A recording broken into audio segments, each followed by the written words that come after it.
Today, a conversation with St. Louis writer William Stage. That's next on City Corner.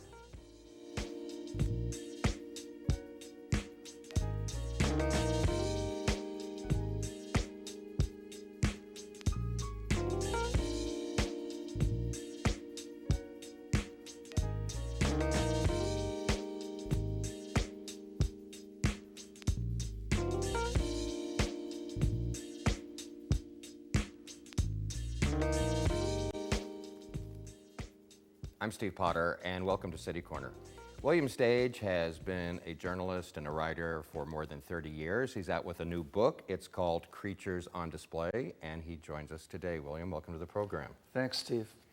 Boy, your book, would you describe it? Some people might find it unsettling. I hate to start the conversation that way. But. Well, it's been called a mystery. It's been called noir. And it's comedic, but it's dramatic above all, I think. And it's a time and place when there was a lot happening. And by that I mean a lot of drama, a lot of heartbreak, a lot of craziness. St. Louis, Missouri, 1981, 82. Let me just jump in and say, we always hear that you're supposed to write what you know about. That helps. And it's true in this case, too, because at some point in your career for a long time, you earned your living in other ways, and one was with the health department. Right. I was recruited by the Center for Disease Control when I was 27, and I was assigned to the St. Louis City Health Department as a VD investigator, also known as a STD epidemiologist, and there were about 8 or 9 of us doing this. We were basically doing epidemiology on sexually transmitted diseases day in, day out. Was this a type of job that had been there a long-going thing, or was that new? Oh yeah, it's the cornerstone of public health is epidemiology. And any communicable disease, you can do epidemiology on it. You interview the people who are infected and find out who they've been with. And then you round up those people, and then test them. If they're positive, you interview them and find out who they've been with. And it goes on like kind of like a, what do you call it, a tape loop, Right. It never ends.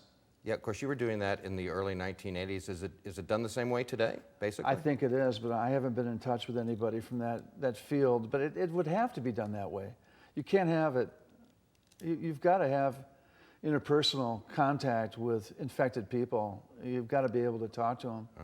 So your job was to find, identify infected people, and to interview them and to pry from them. To make sure they got treated, too. Make sure they got treated, but then also find out who they had intimate contact with, so then you can turn around and do the same thing with them. Right. And that's the basis for the book, which is a group of public health officers working in the VD clinic on North Grand, who, the garden variety, run-of-the-mill patient, gonorrhea and syphilis. So they're working that crowd, and then they begin to notice that there's a new disease popping up. It's not either one of those. It's something that can be potentially fatal. And it has different symptoms. And of course, it's AIDS, but they don't know that because AIDS was just so new that nobody knew what to call it. It was a mystery disease for a long time at first, Right. Wasn't it? Well, yeah. Well, as far as people just got ill and died very quickly, and nobody exactly knew why. Well, they had an idea. It was passed on through sexual contact. And, the initial cases were on the East Coast and West Coast, San Francisco and New York. But I just want to add that matters are made worse in the book. These public health officers are scratching their heads. What have we got here? And they begin to notice that the people that have this new disease, they've had contact with other people at a private men's club in Lafayette Square. And so this is fiction, right? Fiction, total fiction. And they begin to zero in on that the owner of that, the founder of the club, and he's well connected and very cunning, and they can't. He's slippery. They can't really. Well, he doesn't want to cooperate, right? No, he's making a lot of money, Right. and he doesn't want his operation interfered with. So that's the gist of the book, but there's a lot more to it than that. Right. So we're talking about the early 1980s. That's what you've written about in this book, Creatures on Display, and that Right. was the very time that you were doing this exact same thing. So you lived through this experience at that time. What was that like when there's this new life-threatening disease coming to light that people really don't understand, maybe are ashamed of? I don't know. Well, frankly, we didn't talk about it all that much. I remember when it first came out and had a name, probably late 81, early 82, there's a pamphlet that the CDC puts out called the MMWR, the Morbidity and Mortality Weekly Report, and it was chronicled in there. And so we all began to talk about it, but we talked about it in the clinic, we were pretty close-knit. We went to happy hour. We might have talked about it at happy hour. Mainly we were talking about our regular day-to-day adventures, I should say, because we're in the field half a day, every day, 5 days a week anyway. We were in the field either all morning or all afternoon. And then the other half we were in the clinic. I think you called yourself, or you call Sean, the main character, a medical detective. Yeah. Because that's basically what you were doing. Right. We were. Yeah, I mean, knocking on doors and staking out dirty bookstores and bars and bathrooms at Famous Bar, and we were sleuths. That had to be tricky, though, because it seems like this would be a topic. Here you are approaching a stranger about a very personal, private thing that they probably want to keep private. Right. And here you are, a stranger coming in and kind of laying it all out on the table. I can only imagine some of the reactions you would get. Well, that didn't happen too much. Really? No, I mean, mainly it was people who came into the clinic because they knew they had a problem. Yeah, but when you found out who they'd been with, then you were going to the stranger. Right, and then we would, after they were diagnosed as being positive, then we would go into an interview room, and it was all very formal. I mean, we wouldn't, unless they wanted to joke around, we wouldn't joke around with them or anything. It was pretty straightforward, and we had visual materials to show. Have you seen anybody with a sore like this? Or. But weren't there people, William, that just would refuse to cooperate? Oh yeah. I mean, as I mentioned earlier, we went to epidemiology school in Des Moines, Iowa, for 2 weeks to learn the finer points of persuasion, how to get people how to motivate people to cooperate. Well, give me the starter course on that. You approach me. You're wanting me to open up about intimate, private things I'm doing. How do you make me go along with you? Honest to God, it's been too long. Been too long. You forgot the tricks? 35 years ago. Uh-huh. Why did you get out of that line of work? Frankly, because they wanted to transfer me to a federal penitentiary in Newark, New Jersey. And I think they did it, they offered me that as kind of a punishment because I was causing problems, and they wanted to see if I would really do it. All right, I got to go there. And what kind of trouble were you starting? Oh, I mean, I was kind of a cowboy in the field. I had complaints on me for being either unorthodox or too assertive or aggressive. You? Yeah. Yeah. Hey, those are attributes that served you well being a journalist, though, don't you think? Oh yeah. I mean, and now I'm a process server, and it's kind of the same thing. You really have to. I'm pursuing people. Right. I want to ask you about that, and I want to talk about the rest of your career when we come back a little bit later, because you've been a journalist for a long time. A lot of people remember your many years writing for the Riverfront Times, in addition to your novels and things. We'll talk about that. But I'm curious about the name of the book, Creatures on Display. What does that mean? Who are the creatures? And it's pretty generic. It's human beings and all their foibles. on display for everyone to see. I think that would pretty much sum it up. And I have a hard time coming up with titles, and I happened to see that a headline in a magazine. It was a photo shoot, fashion photo shoot. And so I liked it, and I grabbed it. The main character is Sean. How much of you is in Sean? Because he's doing the job that you just described. I would say at least more than half, probably, because it's easy for me to create that character, you know, putting my experience in his head.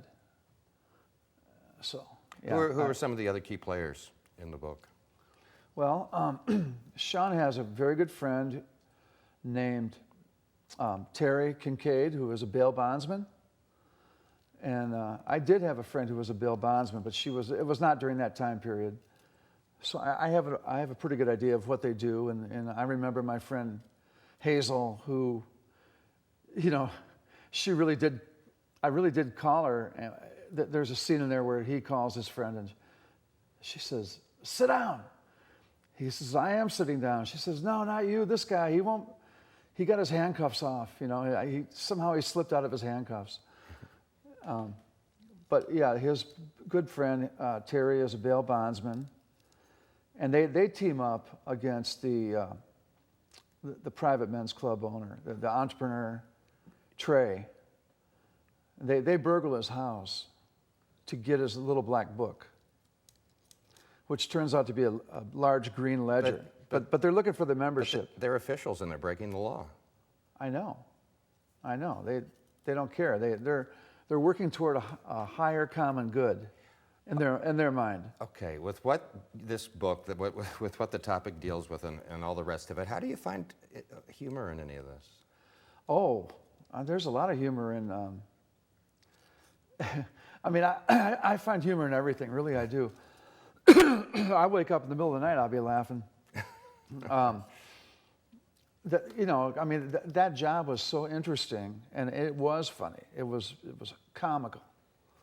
You know, people, just the things, the misconceptions about how people catch VD, for one thing. You know, people would call in the clinic.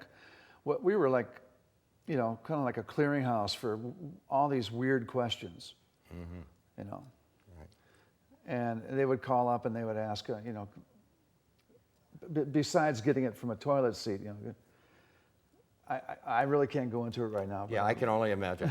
Well, people can read the book, Creatures on Display. It's the latest novel by William Stage from Floppin' Fish. Is that how you pronounce it, William? Yes. Floppin' Fish Publishing. And when we come back, you've had a long career in journalism in St. Louis. You've written a lot of books. I just kind of want to go back over and talk about some things, maybe even see what you think about the state of journalism these days. So we'll continue this discussion with William Stage right after this. All right.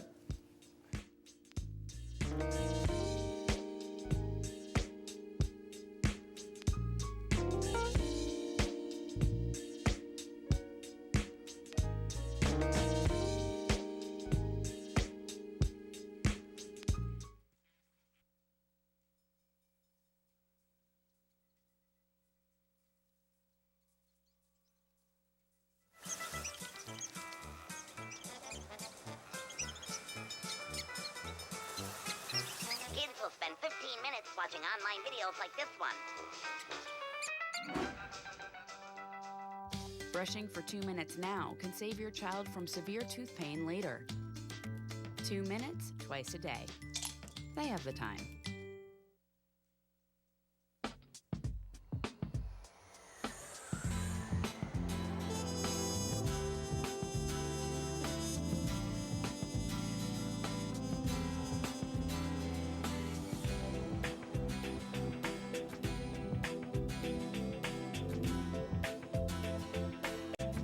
Experience St. Louis.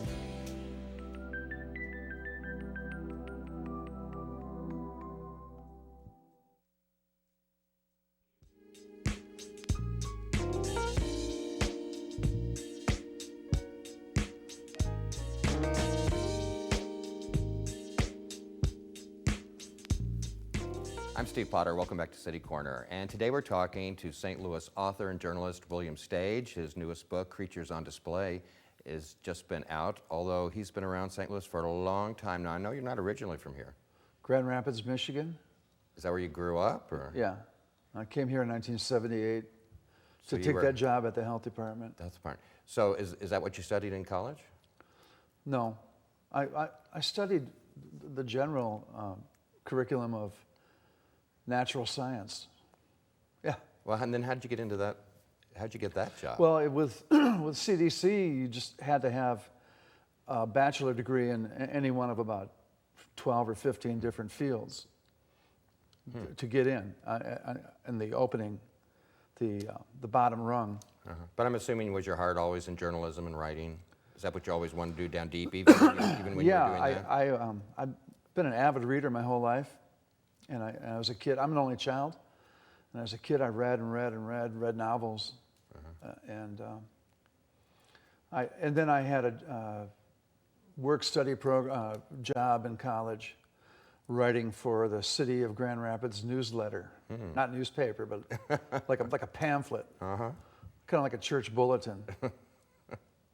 And I would write it. Then I had an editor who would look it over. Oh yeah, fine. Yeah. So you end up in St. Louis and you're doing this medical job, and then you sort of morph into a local journalist. You wrote for the Riverfront Times for how long? 22 and a half years. Wow. Oh, but I should add, when I worked for the health department, excuse me, I began to write for local tabloids almost right away. And I would come up with ideas and talk. I wrote for about 3 or 4 local tabloids, including the West End Word, which is still around. Still around, right. They did an article on me about 10 years ago, I remember. Hey, I want to talk about a couple of your books. We have a lot of your books sitting right in front of us. And there are 2, Not Waving, Drowning. Right. It's a book of short stories. They're all based on people who are at a point in their life where they're either in trouble or they're causing trouble. And they're all people that I've either known tangentially or known fairly well or just observed. Can you give me a short example of one? Well, like there was a female panhandler down at the bottom of the 7th Street exit in Soulard. Okay, so I would look at her and You mean the off-ramp of the highway? the off-ramp, and I would look at her and I would think, I wonder what her life is like. You know, like maybe she has a pretty okay life. And then I imagined that, you know, she lived in a shelter and she was doing all right and she had friends, but then she took in a stray dog, which complicated her life. It messed her whole situation up, and she had to leave the shelter. But then the dog was actually her salvation, as it turned out. Now, this is all in your head, right? Right. Yeah. That's what I'm saying. That these are real people, or based on people I've either seen or known, and I make up a story around them. Oh, I see. What about Fool for Life? Fool for Life is my memoir, comic memoir. It took me 5 years to write. And when I was 50 or 51 years old, I found I'm adopted. I never knew who my natural family was. When I was in my early 50s, I found my natural family. And so at that point in my life, I added a new group of people, a new family to my life. And it had comic turns, and I wrote about that. But again, that's not all it's about, but that's the core of it. Is there always humor in your novels or not? No, like some of those short stories, they're very kind of, you know, they're dark, without humor, a few of them. Well, Creatures on Display is your latest book, and I heard you talking to Don Marsh on St. Louis Public Radio a month or 2 ago, whenever it was, and you said something to him I wanted to ask you about.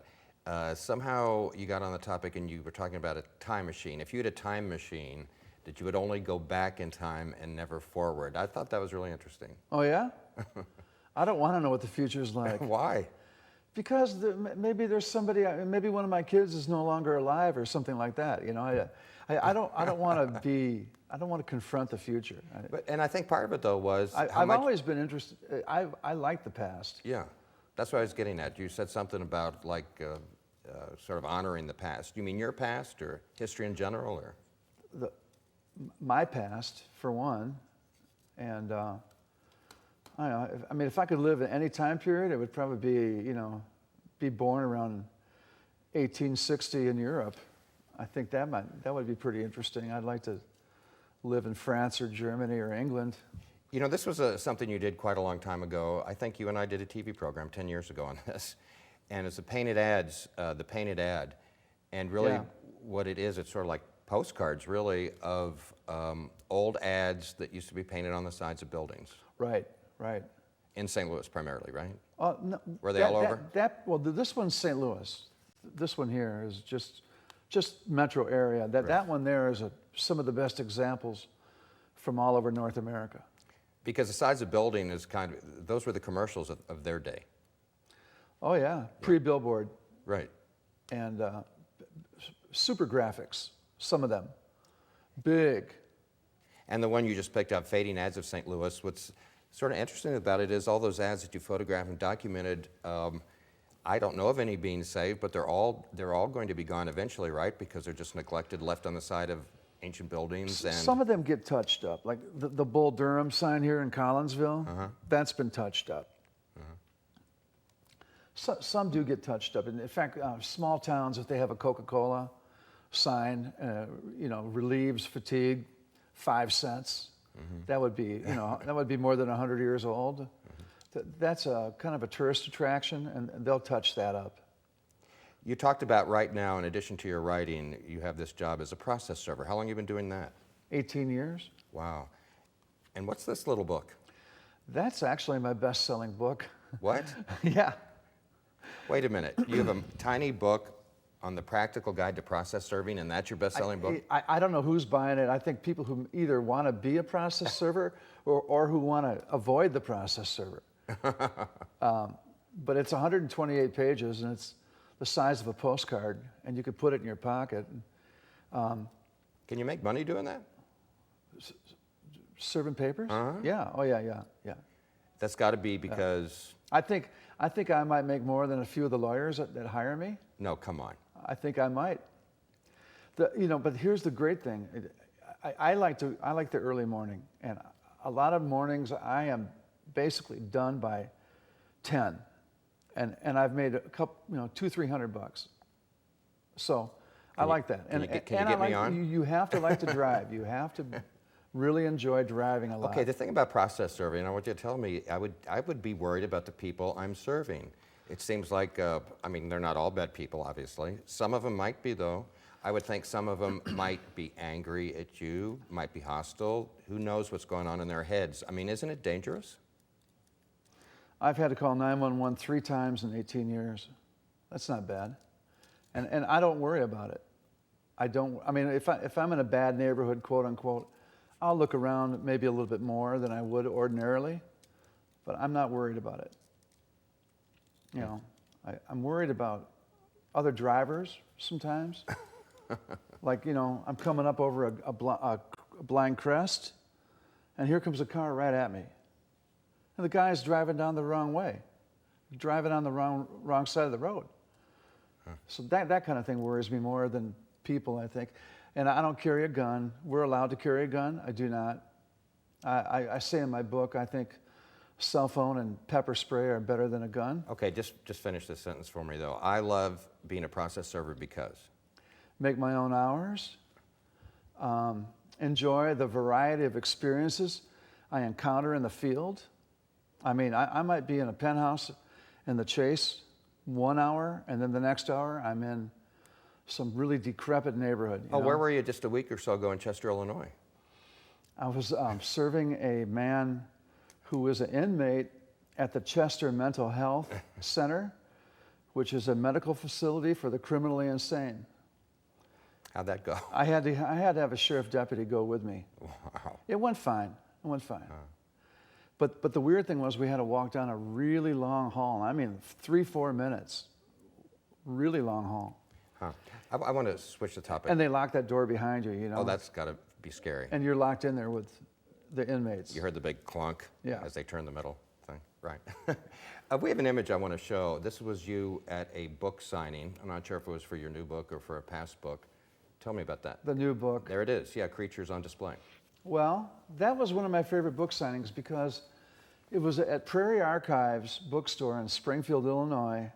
And the guy holding my book is Fletcher Farrar, and he is the publisher and editor of the Illinois Times. And he's the only person I know in Springfield, okay?